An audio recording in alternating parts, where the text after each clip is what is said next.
احكي لنا بدأتي الفريلانسنج ازاي، او ايه الحاجة اللي خلتك تقرري انه اتس تايم اني اسيب الفول تايم وابدأ اشتغل فريلانسر؟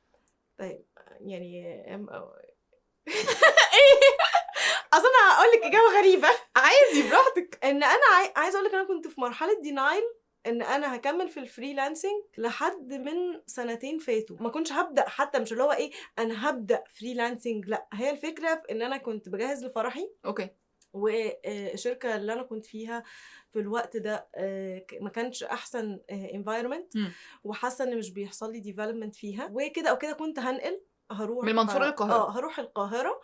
فقررت خلاص بقى ضغط الفرح مع كل قررت ان لا ستوب. وكان اوريدي قدامي جوب المفروض ان انا اجوين از فريلانسنج اكاونت مانجر. ده شفت كارير رقم 6.